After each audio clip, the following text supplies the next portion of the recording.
And we begin with creating the source for our vertex.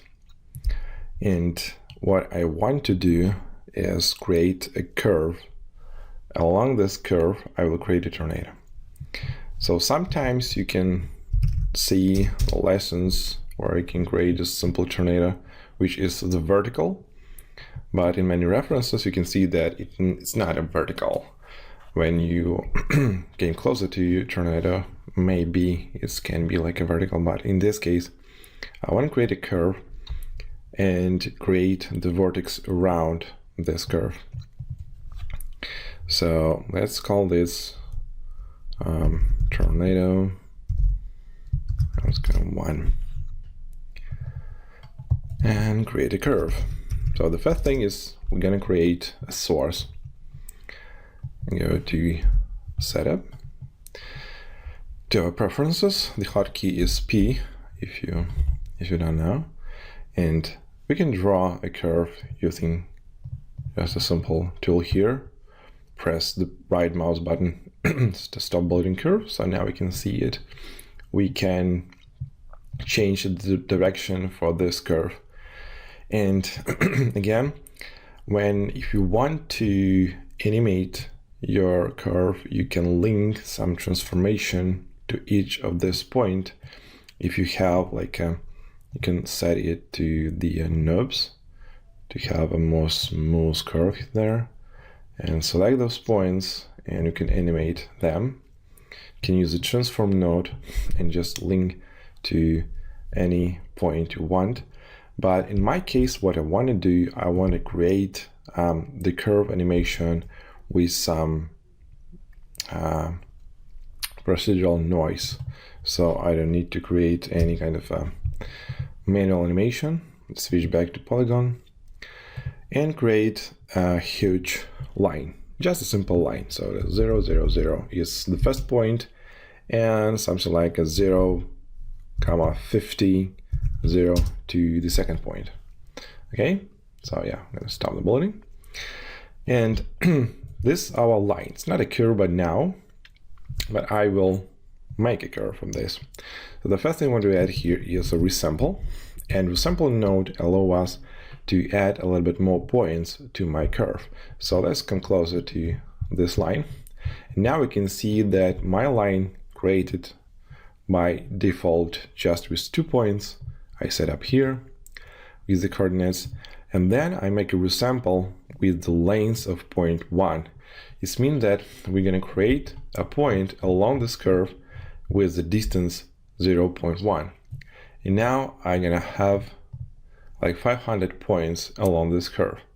You can see they have the same X and Z position, but they have the Y position different. And you can see that this distance is changing by 0.1. But I definitely don't want to have such many points to add a noise, so I can uncheck the maximum segment length and check the maximum segments. And why I prefer to do this method, because I want to go and choose some of those points. And when I apply the noise, I want to place my first and the last point at the same positions. So basically, if you create the moving vortex or moving tornado, you can animate your curve using those points and add the noise just for those points in the middle. So I want to separate into the 4 segments. And again, if you go to jump to spreadsheet, you can see that we have 5 points. The first one, which is 0, the last one, which is 4, and we have a point 1, 2, and 3, which is in the middle of our curve. Actually, is between the first and the last points. So when I want to apply some noise, I want to apply noise just for those middle points. To do this, I go and select or choose the group node. And let me just here, I can call a group name. So let's name this as the middle points. And we can type here $OS, which just means that I will create the name with the name of the node. So if we press the middle mouse button, you can see that we have the middle points group. If you go here on the information, you can find that we have this group, but just one primitive. By default, we take a primitives, which I don't need to use. I want to take a points. And here with this group, I want to select just 1 and 3 point. So now if you go again to jump to spreadsheet, you can see that we select our middle points. The first and the last point doesn't have a group. They have a 0 like a middle group point. Okay, so information, 3 points. That's exactly what I want to. And now let's go and add the attribute WAP. Let's call this the curve noise. Let's go inside and add some noise, maybe like a turbulent noise. So it's a basic setup to adding the noise for your geometry. We create the add node, we create the turbulence node, and I should have a 3D noise and apply this noise to position for my points. And as a result, I will set to position. So you can see that it has a sliding changing. If we disable by using bypass, you can see that we have a slightly small movement for our points. So I want to have some controls here.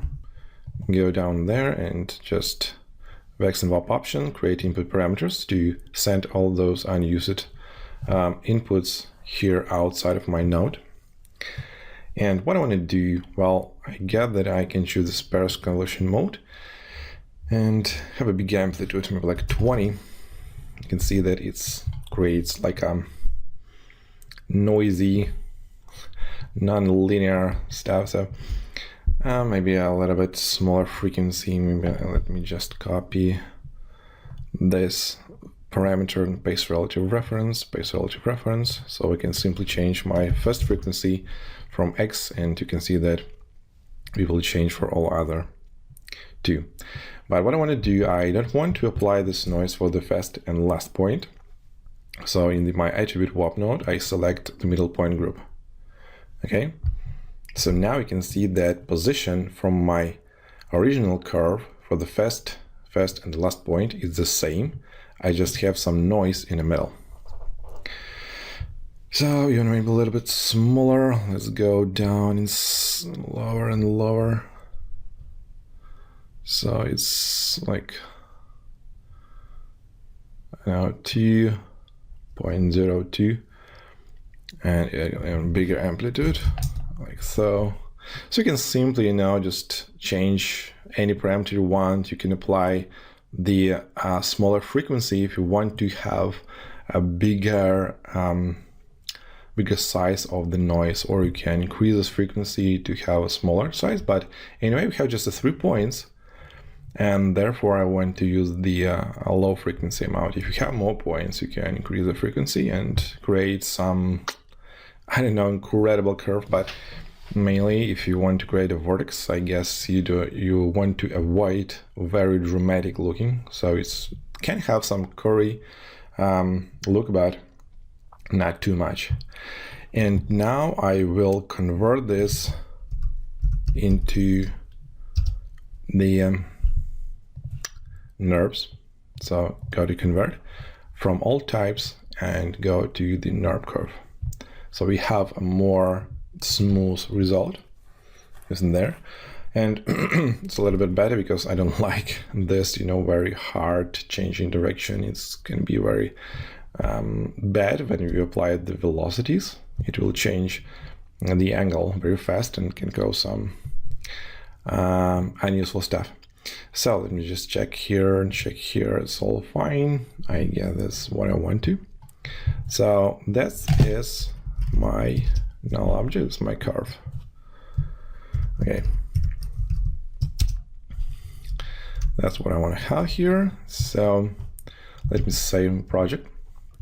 But what I want to do, I want to add some animation because it's like a static curve. There's no animation.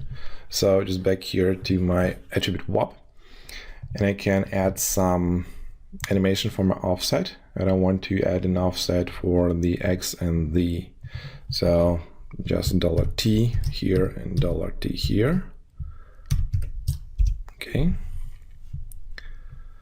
So now we have like, oh, it's too fast. So maybe like 30 and I don't know, like 20, because I want to have some difference. And yeah, well, maybe even less, because depending on the scale of your vortex, it can be faster movement or slower movement. So you can choose what timing you want to set here, but I think that it's looking interesting. See this nice curve here. Cool. So going further. So what I want to do next, to create a vortex around this curve, we need to create a manual forces, integrate instead of manual, the custom forces. All right. So if you want to apply our forces, we need to find the proper position in each part of this line. So let's say here in the bottom we will create some particles, and they need to move along this curve. They need to have some orbit speed, have some rotation around this line. So somehow we need to take all of those points and say, look at the point or some position in the curve, the normal for this curve. But if you look on this curve we created, they doesn't have a normal. They actually doesn't have a point. They have just 5 points here, but there is no points on the curve. If we set some geometry like a sphere, like a box, anything, we have a point on those objects. But in the curve, we have just a line which is connect those points between. So now what I want to do, I need to make another resample, just to have some points on this curve. Connect to my curve here. And now we have the same result as we had here for resample. But this resample I used just to add some noise for my curve. But now I will set the number of points along this curve.